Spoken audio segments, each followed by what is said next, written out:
Hello दोस्तों, स्वागत है आप सबका आपके अपने YouTube channel study with Sachin में। दोस्तों आज की इस वीडियो में हम लोग देखने वाले हैं करंट अफेयर 23, 24 और 25 जून 2021 के लिए। तो दोस्तों अगर आपको हमारी ये वाली वीडियो पसंद आती है तो प्लीज़ इसको लाइक करिएगा, अपने साथियों के साथ इसको शेयर करिएगा। और दोस्तों अगर आपने हमारे चैनल को सब्सक्राइब नहीं किया है तो प्लीज़ हमारे चैनल को सब्सक्राइब करिएगा। चलिए दोस्तों शुरू करते हैं हमारा आज का ये वीडियो। Let's start.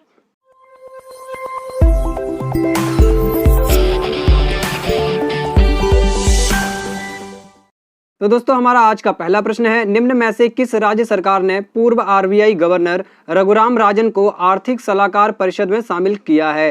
दोस्तों हमारे पास विकल्प दिए गए हैं तमिलनाडु, बिहार, पंजाब और झारखंड। दोस्तों हमारे इस प्रश्न का जो सही उत्तर है वह है तमिलनाडु। इसको थोड़ा सा पढ़ लिया जाए मित्रों। तमिलनाडु सरकार ने पूर्व आरबीआई गवर्नर रघुराम राजन को आर्थिक सलाहकार परिषद में शामिल किया है। राज्य के राज्यपाल बनवारी लाल पुरोहित ने 21 जून 2021 को घोषणा की है कि मुख्यमंत्री के आर्थिक सलाहकार परिषद में प्रमुख अर्थशास्त्रियों को शामिल किया गया है। मुख्यमंत्री M.K. स्टालिन की एडवाइजरी काउंसिल में कई और आर्थिक विशेषज्ञ भी शामिल हैं। तमिलनाडु सरकार की आर्थिक सलाहकार परिषद में इकोनॉमिक एक्सपर्ट रघुराम राजन के साथ एस्थर डफलो और डॉक्टर अरविंद सुब्रमण्यम जैसे नामों को भी जोड़ा गया है। चलिए दोस्तों बढ़ते हैं हमारे आज के अगले प्रश्न की ओर। दोस्तों हमारा आज का अगला प्रश्न है, अंतर्राष्ट्रीय विधवा दिवस यानी इंटरनेशनल विडोज डे निम्न में से किस दिन मनाया जाता है। विकल्प में दोस्तों हमारे पास 12 मार्च, 15 जनवरी, 23 जून और 20 अगस्त। दोस्तों हमारे इस प्रश्न का सही उत्तर है 23 जून। इसके बारे में भी थोड़ा सा पढ़ लिया जाए। अंतर्राष्ट्रीय विधवा दिवस हर साल 23 जून को पूरे विश्व में मनाया जाता है। यह दिन व्यापक रूप से विधवाओं की आवाज और उन्हें होने वाले अनुभवों पर ध्यान आकर्षित करने और उनके द्वारा किए जाने वाले अद्वितीय समर्थन को प्रोत्साहित करने के लिए मनाया जाता है। दरअसल सभी उम्र, क्षेत्र और संस्कृति की विधवाओं की स्थिति को विशेष पहचान दिलाने के लिए 23 जून 2011 को पहली बार संयुक्त राष्ट्र महासभा द्वारा अंतर्राष्ट्रीय विधवा दिवस मनाने की घोषणा की गई थी और तब से हर साल इस दिन को 23 जून के रूप में मनाया जाता है। चलिए दोस्तों देखते हैं हमारे आज के अगले प्रश्न को। दोस्तों हमारा आज का अगला प्रश्न है, हाल ही में किस राज्य सरकार ने मुख्यमंत्री उद्यमी योजना शुरू की है। दोस्तों विकल्प हमारे पास है राजस्थान, तमिलनाडु, पंजाब और बिहार। दोस्तों हमारे इस प्रश्न का जो सही उत्तर है वह है बिहार। बिहार के मुख्यमंत्री नीतीश कुमार ने मुख्यमंत्री युवा उद्यमी योजना और मुख्यमंत्री महिला उद्यमी योजना नाम से दो महत्वाकांक्षी योजनाएं शुरू की हैं। मुख्यमंत्री युवा उद्यमी योजना के तहत नया उद्योग खोलने वाले के लिए अधिकतम 10 लाख रुपए की राशि दी जाएगी। इसमें अधिकतम 5 लाख रुपए अनुदान के रूप में और बाकी 5 लाख रुपए कर्ज के रूप में 1% ब्याज पर उपलब्ध कराया जाएगा। सरकार का कहना है कि ऐसा युवाओं को सक्षम एवं आत्मनिर्भर बनाने के लिए किया जा रहा है। चलिए दोस्तों बढ़ते हैं हमारे आज के चौथे प्रश्न की ओर। निम्न में से किस ब्रिटिश वकील ने अंतर्राष्ट्रीय आपराधिक न्यायालय के नए मुख्य अभियोजक के रूप में शपथ ग्रहण की है। दोस्तों विकल्प है हमारे पास राहुल सचदेवा, करीम खान, सरोज खान और पवन अग्निहोत्री। दोस्तों हमारे इस प्रश्न का जो सही उत्तर है वह है करीम खान।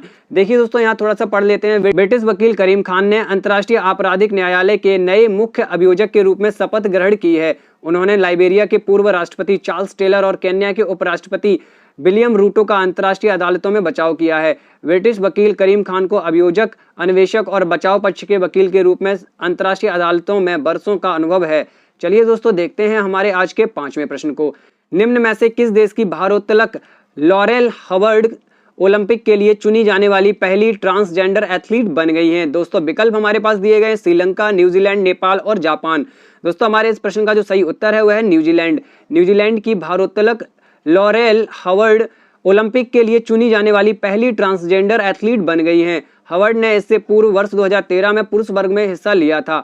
अब वह टोक्यो में महिला श्रेणी में 87 किलोग्राम वर्ग में प्रतिस्पर्धा करेंगी। ट्रांसजेंडर एथलीटों पर अंतर्राष्ट्रीय ओलंपिक समिति के दिशा निर्देश ऐसे एथलीटों को कुछ निर्धारित शर्तों को पूरा करने के बाद ओलंपिक खेलों में हिस्सा लेने की अनुमति देते हैं जिन्होंने पुरुष से महिला में ट्रांजिशन कराया है।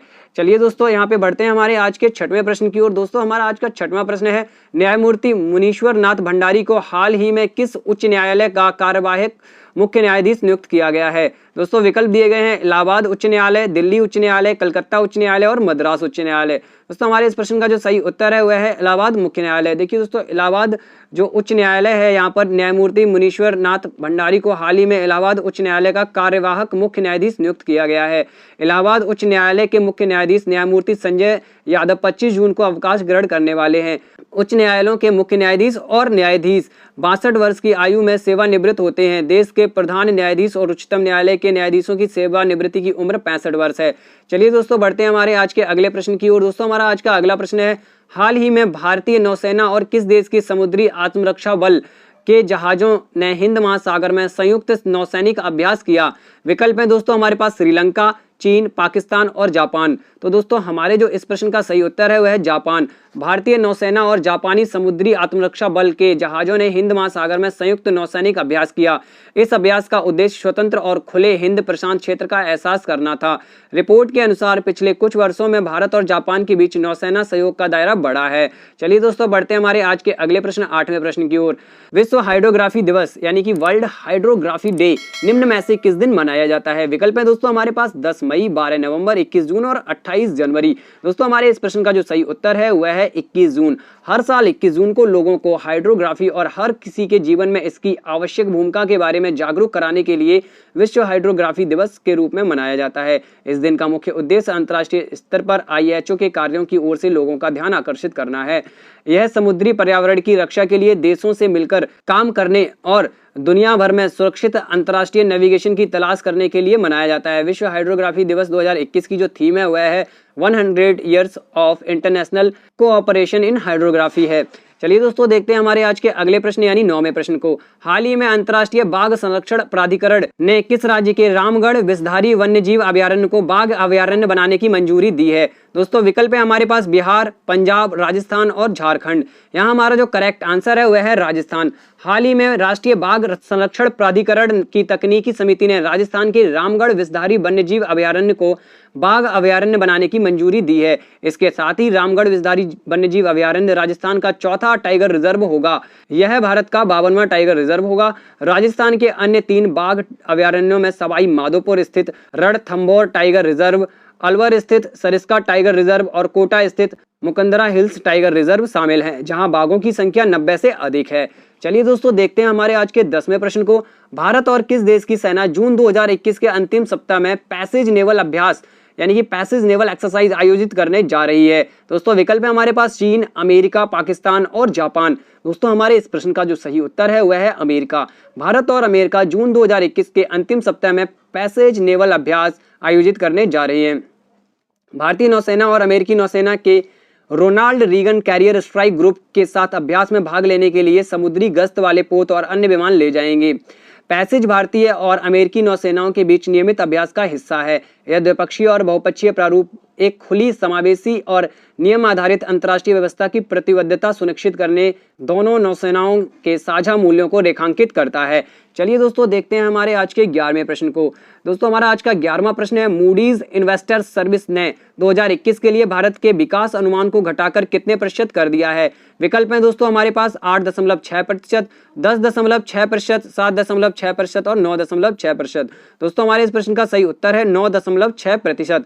मूडीज इन्वेस्टर्स सर्विस ने 2021 के लिए भारत के विकास अनुमान को घटाकर 9.6% कर दिया है, जो पहले 13.9% था। इसके अनुसार 2022 में विकास दर 7% तक सीमित रहेगी। इस रिपोर्ट के अनुसार उच्च आवृत्ति वाले आर्थिक संकेतक दर्शाते हैं कि भारत में कोविड-19 की दूसरी लहर ने अप्रैल और मई में अर्थव्यवस्था को बुरी तरह से प्रभावित किया है। ये बात तो बिल्कुल सही है दोस्तों, अर्थव्यवस्था बहुत ही ज्यादा ध्वस्त हो गई थी दूसरी लहर के तहत। अब धीरे धीरे हम लोग उभरने लगे हैं। चलिए दोस्तों बढ़ते हैं हमारे आज के 12वें प्रश्न की ओर। दोस्तों हमारा आज का 12वां प्रश्न है, संयुक्त राष्ट्र लोक सेवा दिवस निम्न में से किस दिन मनाया जाता है? दोस्तों विकल्प दिए गए हैं 10 मार्च, 12 मार्च, 23 जून और 29 जुलाई। देखिए दोस्तों इस प्रश्न का जो सही उत्तर है वह है 23 जून। इसके बारे में थोड़ा सा दोस्तों पढ़ लेते हैं। संयुक्त राष्ट्र द्वारा प्रतिवर्ष 23 जून को दुनिया भर के लोक सेवाओं के प्रति सम्मान और कृतज्ञता के प्रतीक के रूप में संयुक्त राष्ट्र लोक सेवा दिवस का आयोजन किया जाता है। यह दिवस लोक सेवकों के कार्य को मान्यता देते हुए समाज के विकास में उनके योगदान पर जोर देता है और युवाओं को सार्वजनिक क्षेत्र में करियर बनाने के लिए प्रेरित करता है। 20 दिसंबर 2002 को संयुक्त राष्ट्र महासभा ने 23 जून को संयुक्त राष्ट्र लोक सेवा दिवस के रूप में मनाने के लिए घोषित किया था। देखिए दोस्तों अगर आपको हमारी वीडियो में प्रश्न पसंद आ रहे हो तो प्लीज हमारी वीडियो को अभी के अभी लाइक कर दें और दोस्तों हमारे चैनल को भी सब्सक्राइब कर लें। चलिए दोस्तों बढ़ते हैं हमारे आज के अगले प्रश्न की ओर। दोस्तों हमारा आज का अगला प्रश्न है, हाल के एक सर्वेक्षण में किस राज्य के लोकप्रिय हिल स्टेशन महाबलेश्वर की एक गुफा में कुछ चमगादड़ प्रजातियों में निपाह वायरस के खिलाफ एंटीबॉडी की उपस्थिति पाई गई है? दोस्तों विकल्प है हमारे पास बिहार, महाराष्ट्र, केरल और तमिलनाडु। देखिए दोस्तों आप में से ज्यादा लोगों को इस प्रश्न का उत्तर पता होगा कि महाबलेश्वर की गुफा कहाँ है, महाराष्ट्र में है। दोस्तों हमारा करेक्ट आंसर है महाराष्ट्र। महाराष्ट्र के सतारा जिले की महाबलेश्वर स्थित गुफाओं में निपाह वायरस होने की पुष्टि हुई है। वैज्ञानिकों ने इस वायरस को लेकर अलर्ट किया है। इस पुष्टि के बाद सतारा जिले के महाबलेश्वर पंचगनी के पर्यटन स्थलों को फिलहाल बंद कर दिया गया है। निपाह वायरस एक तरह का दिमागी बुखार है, इसका संक्रमण तेजी से फैलता है। यह संक्रमण होने के लगभग 48 घंटे के भीतर व्यक्ति को कोमा में पहुंचा देता है। निपाह वायरस चमगादड़ों द्वारा किसी फल को खाने तथा उसी फल को मनुष्य द्वारा खाए जाने पर फैलता है। चलिए दोस्तों बढ़ते हैं हमारे आज के 14वें प्रश्न की ओर। दोस्तों हमारा आज का 14वां प्रश्न है, हाल ही में विश्व स्वास्थ्य संगठन ने घोषणा की कि फरवरी 2021 में गिनी में फैले किस वायरस का प्रकोप अब खत्म हो गया है। दोस्तों हमारे पास विकल्प है Ebola virus, Nipah virus, swine flu virus और इनमें से कोई नहीं। दोस्तों हमारा जो करेक्ट आंसर है वह है इबोला वायरस। देखिए दोस्तों हमने हाल फिलहाल में ही 2 वायरस के क्वेश्चन देख लिए हैं। एक तो हमने देखा निपाह वायरस का जो कि महाबलेश्वर की पहाड़ियों में चमगादड़ों में पाया गया था, और दूसरा हम देख रहे हैं यहाँ गिनी में फैला हुआ इबोला वायरस। दोस्तों इसको भी थोड़ा सा पढ़ लेते हैं। हाल ही में विश्व स्वास्थ्य संगठन यानी WHO ने घोषणा की है कि फरवरी 2021 में गिनी में फैले इबोला वायरस का प्रकोप अब खत्म हो गया है। इसकी पहली लहर 2013 से 2016 के दौरान इबोला के प्रकोप से 11,300 लोगों की जान ली थी, जिनमें ज्यादातर लोग गिनी, सियरा लियोन और लाइबेरिया से थे। इबोला वायरस रोग, जिसे पहले इबोला रक्तस्रावी बुखार के रूप में जाना जाता था, मनुष्यों में होने वाला एक गंभीर घातक बीमारी है। यह वायरस जंगली जानवरों से लोगों में फैलता है और मानव आबादी में मानव से संचरित होता है। चलिए दोस्तों बढ़ते हैं हमारे आज के अगले यानी 15वें प्रश्न की ओर। निम्न में से कौन सी राज्य सरकार इलेक्ट्रिक कार को खरीदने पर 1.5 लाख रुपए या प्रति किलोवाट पर 10,000 तक की सब्सिडी देगी। दोस्तों विकल्प है हमारे पास गुजरात, बिहार, झारखंड और उत्तर प्रदेश। दोस्तों हमारे इस प्रश्न का जो सही उत्तर है वह है यहाँ पर गुजरात। गुजरात राज्य सरकार इलेक्ट्रिक कार को खरीदने पर 1.5 यानी 1.5 लाख रुपए या फिर प्रति किलोवाट पर 10,000 तक की सब्सिडी देगी। गुजरात सरकार की ओर से इलेक्ट्रिक 2 पहिया वाहनों और इलेक्ट्रिक 3 पहिया वाहनों पर 20,000 रुपए और 50,000 रुपए की सब्सिडी है। यह पॉलिसी अगले 4 साल के लिए लागू रहेगी और इसमें सब्सिडी की राशि DBT के जरिए सीधे कस्टमर के अकाउंट में ट्रांसफर की जाएगी। चलिए दोस्तों बढ़ते हैं हमारे आज के अगले प्रश्न की ओर। दोस्तों हमारा आज का अगला प्रश्न है, हाल ही में किस एयरपोर्ट ने हवाई अड्डे की गुणवत्ता सेवाओं हेतु एयरपोर्ट काउंसिल इंटरनेशनल का रोल ऑफ एक्सीलेंस सम्मान जीता है। दोस्तों यहाँ विकल्प दिए गए, Cochin international airport, Lucknow international airport, Indira Gandhi international airport Delhi, Chennai international airport. दोस्तों हमारे इस प्रश्न का सही उत्तर है कोचीन इंटरनेशनल एयरपोर्ट। देखिए दोस्तों कोचीन इंटरनेशनल एयरपोर्ट ने हाल ही में हवाई अड्डे की गुणवत्ता सेवाओं के लिए एयरपोर्ट काउंसिल इंटरनेशनल का रोल ऑफ एक्सीलेंस सम्मान जीता है। एयरपोर्ट काउंसिल इंटरनेशनल एयरपोर्ट संचालकों की एक वैश्विक संस्था है जिसने उन हवाई अड्डों के लिए रोल ऑफ एक्सीलेंस सम्मान की स्थापना की है जिन्होंने यात्रियों की राय में गुणवत्तापूर्ण एवं उत्कृष्ट सेवाएं प्रदान की हैं। चलिए दोस्तों बढ़ते हैं हमारे आज के 17वें प्रश्न की ओर। उससे पहले दोस्तों आप लोगों को एक चीज बता देता हूं, आप लोगों को इन क्वेश्चन और इनके आंसर याद रखने हैं, ठीक है। बहुत ज्यादा डीपली इनको नहीं पढ़ना है, आप जो क्वेश्चन है इनको याद करते रहिए। आपके जो आगे आने वाले एग्जाम्स हैं, PET 2021 का जो एग्जाम है उसमें भी ये वाले क्वेश्चन आपको फायदेमंद रहेंगे। चलिए दोस्तों बढ़ते हैं हमारे आज के अगले यानी 17वें प्रश्न की ओर। S&P ग्लोबल रेटिंग्स ने चालू वित्त वर्ष के लिए भारत के वृद्धि अनुमान को 11% से घटाकर कितने प्रतिशत कर दिया है। दोस्तों विकल्प है 5.5%, 6.5%, 9.5% और 8.5%। दोस्तों हमारे इस प्रश्न का सही उत्तर है 9.5%। इसको थोड़ा सा दोस्तों पढ़ लेते हैं।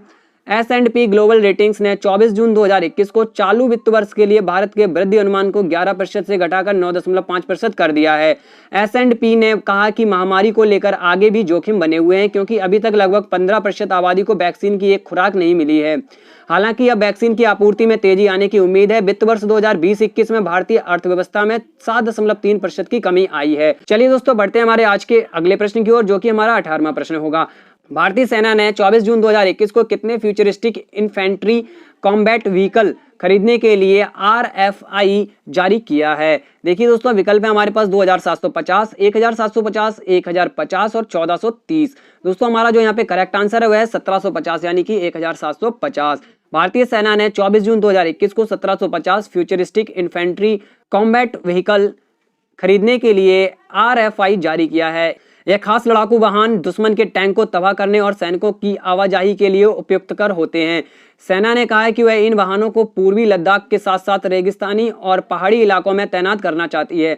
भारतीय सेना अपने को मजबूत करने में लगी है। ये युद्धक वाहन मेक इन इंडिया पहल के तहत खरीदे जाएंगे। चलिए दोस्तों देखते हैं हमारा आज का 20वां प्रश्न। दोस्तों हमारा आज का 20वां प्रश्न है, दिल्ली सरकार ने किस पूर्व ओलंपिक पदक विजेता को दिल्ली खेल विश्वविद्यालय DSU का पहला कुलपति नियुक्त किया है। विकल्प है दोस्तों हमारे पास PV सिंधु, PT ऊषा, साइना नेहवाल और कर्णम मल्लेश्वरी। दोस्तों हमारा जो करेक्ट आंसर है यहाँ पर वह है कर्णम मल्लेश्वरी। दिल्ली सरकार ने पूर्व ओलंपिक पदक विजेता कर्णम मल्लेश्वरी को दिल्ली खेल विश्वविद्यालय का पहला कुलपति नियुक्त किया है। उल्लेखनीय है कि दिल्ली विधानसभा ने 2019 में DSU स्थापित करने के लिए एक विधेयक पारित किया था।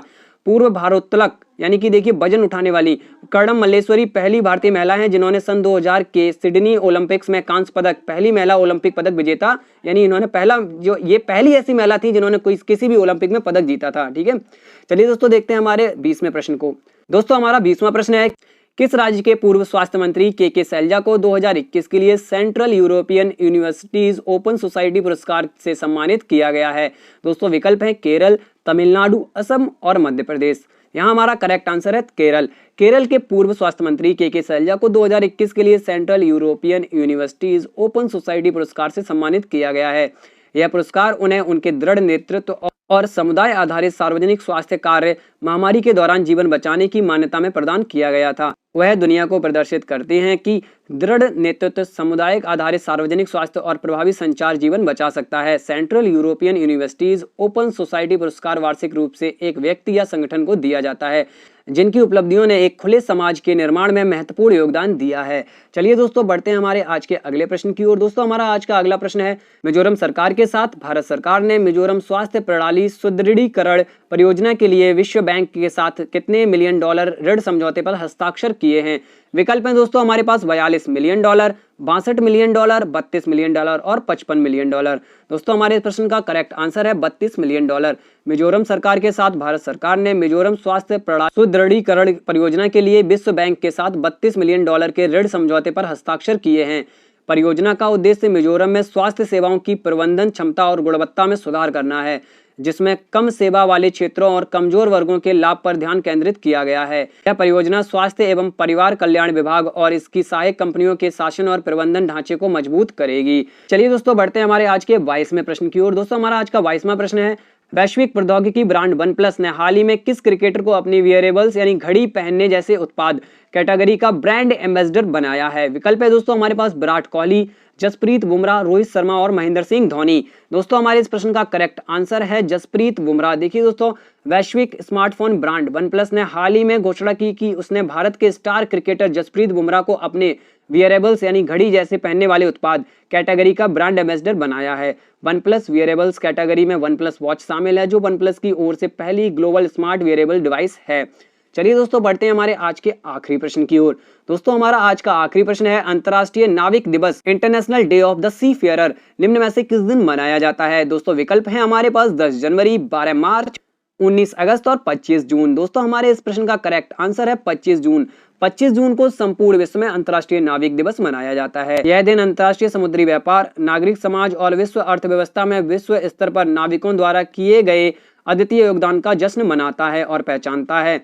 यह दिन सरकारों, जहाजरानी संगठनों, कंपनियों, जहाज मालिकों और अन्य सभी संबंधित पक्षों को नाविक दिवस और विधिवत और उचित रूप से बढ़ावा देने और इसे सार्थक रूप से मनाने के लिए कार्रवाई करने के लिए प्रोत्साहित करता है। तो दोस्तों हमारे आज के जो प्रश्न थे वो यहीं समाप्त होते हैं। दोस्तों अगर आपको हमारा वीडियो पसंद आया तो इसको लाइक जरूर कर दें दोस्तों। साथ साथ आप इस प्रश्न का उत्तर हमारे कमेंट बॉक्स में जरूर बताएं, ये आपके लिए होमवर्क है। दोस्तों एक बार फिर से कहना चाहूंगा कि अगर आपको हमारी वीडियो पसंद आती है तो प्लीज इसको लाइक करिएगा। और दोस्तों ये करंट अफेयर जो है हमारे लिए बहुत ही ज्यादा इंपॉर्टेंट होती है, सिर्फ पैट एग्जाम के लिए ही नहीं, आपकी आगामी जो भी परीक्षाएं हैं सबके लिए करंट अफेयर बहुत ही ज्यादा जरूरी है। तो करंट अफेयर को रेगुलर बेसिस पे पढ़ते रहिए दोस्तों, हमारे चैनल से जुड़े रहिए। अगर आपने चैनल को सब्सक्राइब नहीं किया है तो चैनल को सब्सक्राइब भी कर लीजिएगा। चलिए दोस्तों मिलेंगे अगली वीडियो के साथ, तब तक के लिए नमस्कार, बाय बाय, जय हिंद।